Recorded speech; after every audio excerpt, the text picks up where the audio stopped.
It started with a song no one sang. The national anthem played every morning through the loudspeakers mounted on crooked poles across the city of Viril, the capital of the Northern Dominion. Children stood in classrooms, men in factories, women in homes. They stood, but no one sang. They mouthed the words. They barely breathed through it. They waited for the last line to end, the flag to reach the top of the pole, and then they moved on. It had been 30 years since the North declared independence from the Central Empire. 30 years since the day their own leaders signed the papers, threw off the old banners, and raised a new one in front of the Parliament building. 30 years since they buried the bodies of their fallen revolutionaries and built statues of leaders who now sat in gold-trimmed offices and recited slogans with tired lips. And yet the people were still not free. Liam Sarin, a 32-year-old schoolteacher, noticed this more than most. He taught history and civic duty in a mid-tier government school, and his days were spent drilling approved facts into the minds of quiet, careful students. Revolution was something mentioned in textbooks with a coldness that made him sick.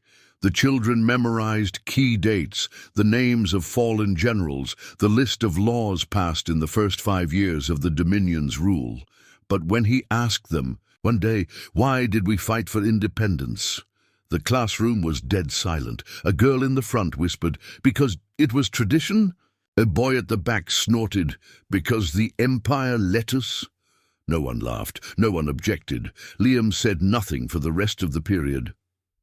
Later that evening, he walked through the damp streets of Old Virel, where posters of the revolution still hung faded on brick walls. A face looked down at him from every corner. General Rolkin, the voice of rebellion, now a minister of cultural affairs, living in a villa 20 miles outside the city. Liam had grown up believing in those posters.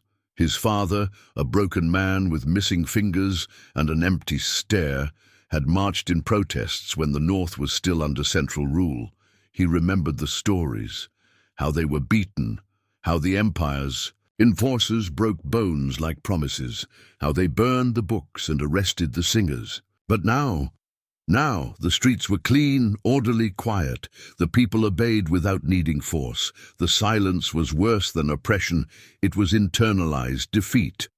The next day, Liam tried something different. He wrote on the board, "What does it mean to be truly independent?" He asked them to answer anonymously. One note read, "It means nothing, we still do what we're told." Another, "We call ourselves free, but we are scared of thinking differently." And the last one chilled him. "My mother says not to speak, even now, especially now." That evening, Liam went home to find a letter on his door. It was from the ministry. They wanted to evaluate his teaching materials. That was the phrase they always used. Evaluate meant inspect, control, warn. He sat in his small kitchen staring at the envelope, remembering the way his students' eyes darted to the windows when they talked. Remembering how no one, not even the most curious among them, asked about the banned songs or the burned poets. Even in their own country, under their own flag, the people feared themselves. And Liam realized something.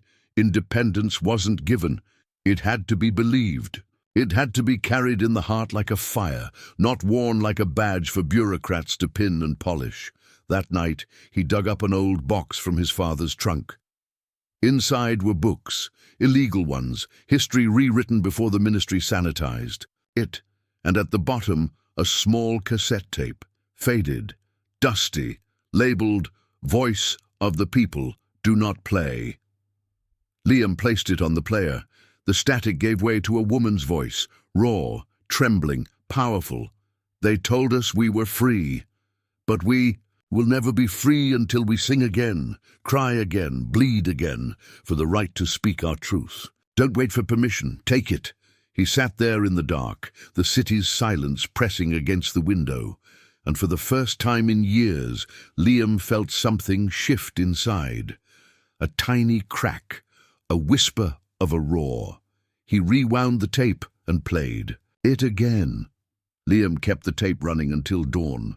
Over and over, he listened to the woman's voice, like a ghost from a time when people still fought with words sharper than knives. Her speech was defiant, fierce, and honest in a way no one dared to be anymore. There were no names attached, no introduction, just raw rebellion wrapped in truth. When morning came, he knew he couldn't go back to school and teach the same lifeless lessons. The weight of it made his hands tremble as he shaved in the bathroom mirror. In the quiet, he could almost hear her again. "Don't wait for permission. Take it." At school, the principal was waiting. A slim, nervous man named Siran Belth, who'd once written poems before the censors blacklisted his name from all literary publications. Now he smiled too much, walked too lightly, and carried the burden of compliance in his shoulders like a cross. "Mr. Sarin," he said, adjusting his collar, "a ministry officer is visiting today. Just a routine evaluation, of course. Be sure not to—" "I know," Liam cut him off. "I'll be careful." That word, careful. It hung around everyone. In the north, like smoke from a fire long since extinguished. He entered his classroom to find a new face seated in the back. A woman in a grey uniform, hair tied tightly, a notebook in hand. She didn't smile, didn't nod. She simply watched. Liam wrote the day's topic on the board. The cost of silence in post-colonial societies. He turned to the students. The room was still. Even the troublemakers in the back were silent, eyes flicking nervously toward the inspector. Liam took a deep breath. "We were told we're free," he began. "But freedom without voice is a lie." The inspector's pen twitched. "I've been asking myself lately, why don't we sing our anthem? Why do we memorize facts but never feel anything about them? Why don't we talk about the blood in our history, only the statues and slogans?" No one moved. His heart thundered in his chest. He walked slowly between the rows of desks. "Do you think silence makes you safe? Or does it simply make you easy to control?" The inspector stood.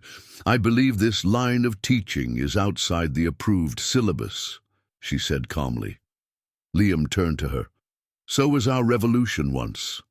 Every rebellion begins outside the lines." Her eyes narrowed. "You're spreading instability." "No, I'm trying to remind them that they are citizens, not subjects." The room went still as the grave. The inspector stepped forward, pulling out her identification badge. "Mr. Sarin, you are to accompany me to the district board for a review of your conduct. Your class is dismissed." The students filed out quickly, some glancing back with wide, uncertain eyes. One girl, Kaya, a bright one who never spoke much, paused at the door. She didn't say anything. She just mouthed one word. "Why?" As Liam walked through the hallways beside the inspector, he felt oddly light, like a man who had already fallen and no longer feared the landing. He was taken to a small building near the city center. Grey walls, no signs, cameras hidden behind mirrored windows.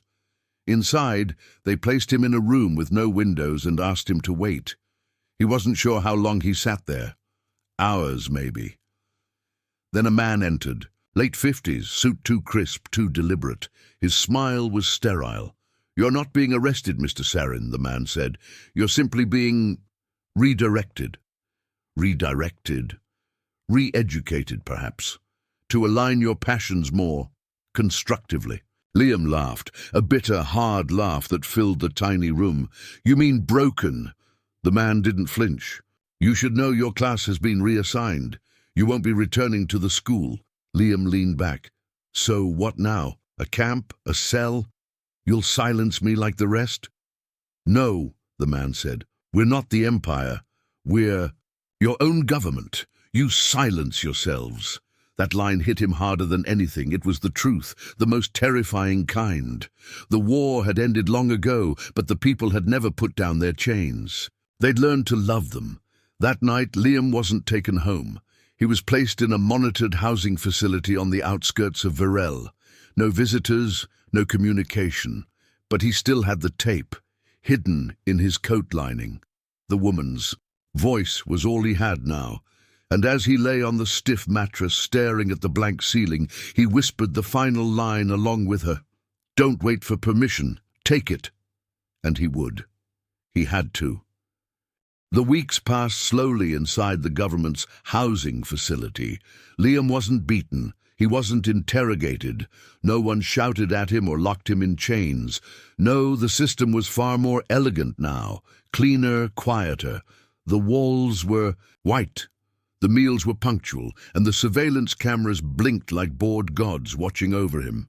He was assigned a cultural therapist, a woman named Sarah, who smiled too easily and asked questions that always led back to the same. Answer compliance. "Mr. Sarin, how did it feel when your students looked afraid? Do you believe your words may have caused them emotional distress? Isn't obedience just another form of social harmony?" He didn't respond. Not honestly. He learned. Quickly to nod, to smile, to say just enough to avoid punishment. But his mind wandered, constantly, back to the tape, back to the voice. That woman, anonymous and fierce, had become his lighthouse in this fog of fake kindness and enforced calm. At night, when the lights dimmed and the hallway footsteps faded, Liam would press the old tape recorder against his pillow and play it, low. He didn't need to hear it clearly anymore. He'd memorized every word. One night something changed. As the tape finished for the third time, Liam heard a knock. Not a guard's knock. Lighter, nervous. He froze. Another knock. Then a whisper through the vent near the floor. "You're not alone." He scrambled toward the voice. "Who are you?" A pause. "A friend. I've been listening. You're not the only one." Liam felt his heart thudding like a drum inside his chest. "Why are you here?" he asked. "They sent me here 2 months ago for reciting an unapproved poem at a youth conference." "How did you hear the tape?" "Your room's vent connects to mine. I heard it 2 weeks ago. At first I thought it was some old broadcast, but then I recognized the words. I know who that voice belongs to." Liam leaned closer. "Who?" Another pause, longer this time. Her name was Vela Merin. She was a folk singer, one of the first to be arrested during the cultural purges after independence. They said she died in prison, but her last message, your tape, was smuggled out by her sister. "I've only heard rumors until now. You have something powerful." The next morning, Liam woke with a sense of fire burning in his blood. For weeks he had been alone, directionless, trying to remember what courage even looked like.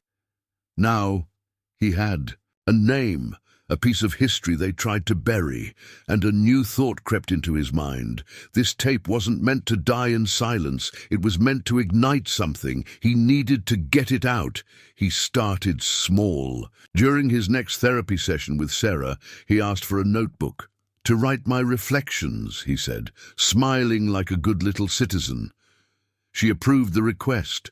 He filled the pages slowly, first with fake meditations and answers, but hidden between them were lyrics, Vela's lyrics, rearranged, hidden in acrostics, coded in old northern dialects that no one used anymore. He was careful, methodical, patient.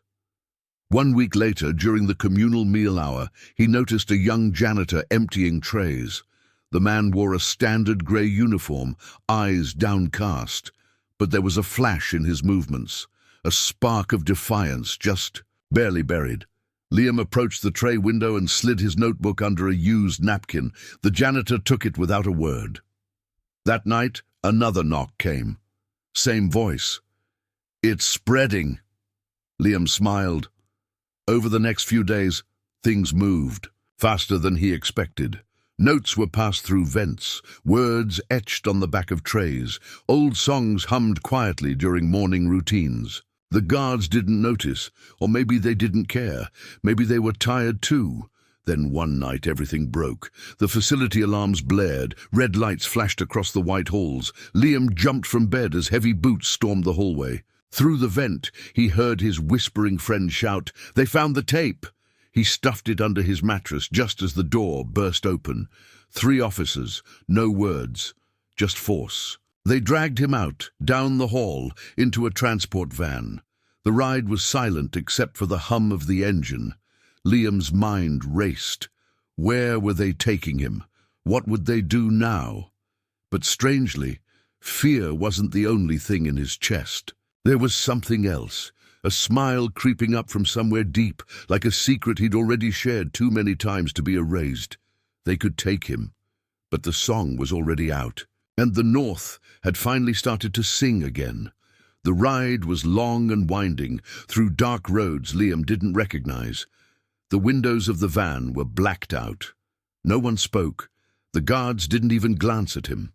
They were just bodies in uniforms, trained to carry out orders without asking why. Machines made of flesh. Eventually, the van jerked to a halt. One of the guards opened the door and gestured for him to move. Liam stepped out into cold night air.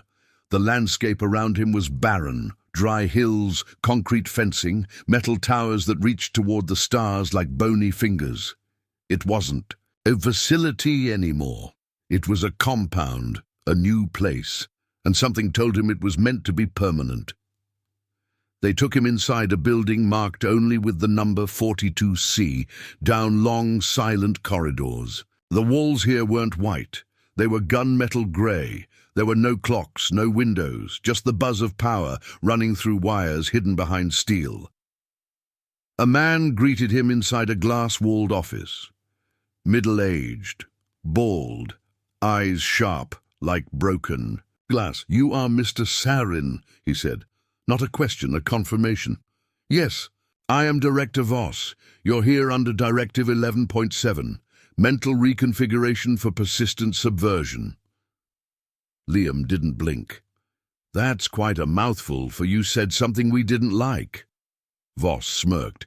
"You're clever. That's unfortunate. Cleverness makes punishment messy." He walked over to the glass and looked out at the compound. "You know, you weren't the first to play that tape. Vela's voice has surfaced before. Bits of it. An old radio wave. A scratched disc. People like to pretend she was just a singer. But she was far more dangerous than that. She gave people hope, and hope scares you," Liam said. "Hope is fiction," Voss replied flatly. "It disrupts order. People who hope start to think, then they ask questions, then they protest, and eventually they burn cities. We don't allow fiction here." Liam looked around. "Then why keep me alive?" Voss turned back to him. "Because even in fiction there's use. You can be made an example, a cautionary tale. A defeated man is more effective than a dead one." They assigned him a new room. Small, sterile. No vents this time. No cracks in the walls, no fellow prisoners whispering through the dark. But they underestimated one thing. The song had already spread. Outside, far beyond the fence in the streets of Virel, whispers were turning into voices. Kaya, the girl, who had once asked him why, was now one of them. She had found copies of his notebook. His notes, his questions. They'd reached her, and she had reached others. Students began meeting in basements. Ex-teachers read Vela's lyrics aloud in secret gatherings. Even a few young guards, disillusioned by the lie they had sworn to protect, began to pass messages between watch posts. The authorities dismissed the signs at first. They always did. A chalk mark on a door. A paper bird left on a public bench. A child humming an unfamiliar tune in the street. To them, these were nothing. But to the people, these were signals. The movement had no name, no central leader, no meetings, no manifestos. It had a voice, and that voice was Vela's. In the Yas compound, Liam had no way to know, but he felt it, in his bones, like the sound of thunder before the rain. Then one night, the silence broke again. A loudspeaker in the compound crackled. And for the first time in decades, an unapproved broadcast hit the air. They told us we were free, but we still asked for permission, not anymore. The voice was Vela's, but it wasn't the old tape. It was someone new, a remix, a tribute, a declaration. Liam stood, his hands trembling, and closed his eyes as the voice echoed through the compound like a war cry. Down the hall, alarms screamed, guards ran, lights flickered, but none of that mattered, because the North was awake. Not fully, not yet, but cracks were forming in the concrete of fear, the kind of cracks where hope seeps in. And for the first time in years, Liam didn't feel like a prisoner. He felt like the first note in a chorus yet to come. The chaos didn't last long, but it didn't need to. Just 10 minutes of uncontrolled airwaves sent the entire compound into lockdown. Guards shouted over radios, sirens flashed, power was rerouted, communications scrambled. They treated the broadcast like an invasion, because it was not of guns or tanks, but of memory, defiance, identity, all the things they'd worked so hard to erase. Liam was yanked from his cell that night, dragged into a control room where Director Voss stood staring at a wall of static-filled monitors. His face had lost its polished calm. His eyes twitched. "Now, was this your plan?" Voss asked, his voice low and cold. Liam didn't answer. Voss turned to him, jaw clenched.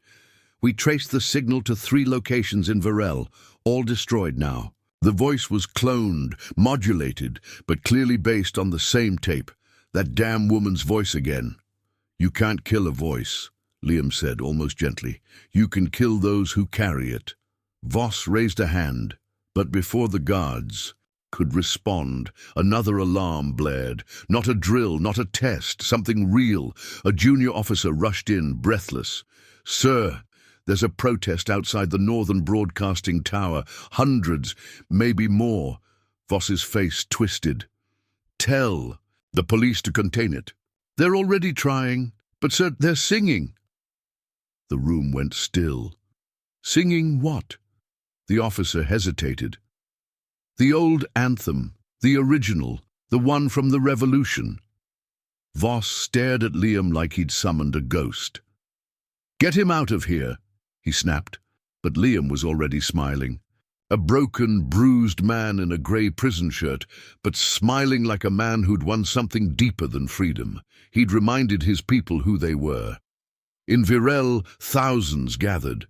It started as whispers, then chants, then full-throated songs, spilling through alleys and market squares, echoing off brick and glass. They brought drums, flutes, and their children. Some wore masks, others didn't care. They sang Vela's song, Liam's questions, their own verses added in rebellion. And with every note, the fear that had defined them began to crack like ice under sunlight. They were not asking any more. They were claiming. Old poets came out of hiding. Underground radio networks activated. Hacked billboards displayed banned, in quotes. One massive display downtown, lit up with a single phrase: "Freedom without voice is just decoration." The government called for calm. It was too late.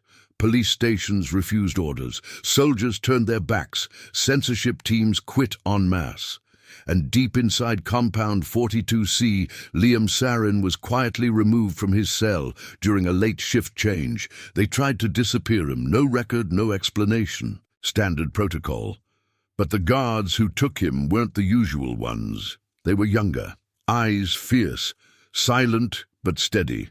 They walked him out through a hidden maintenance route, down a tunnel he didn't recognize, and into the night air. At the edge of a forest, a black car waited. Inside was Kaya, older now, hardened, fire in her eyes.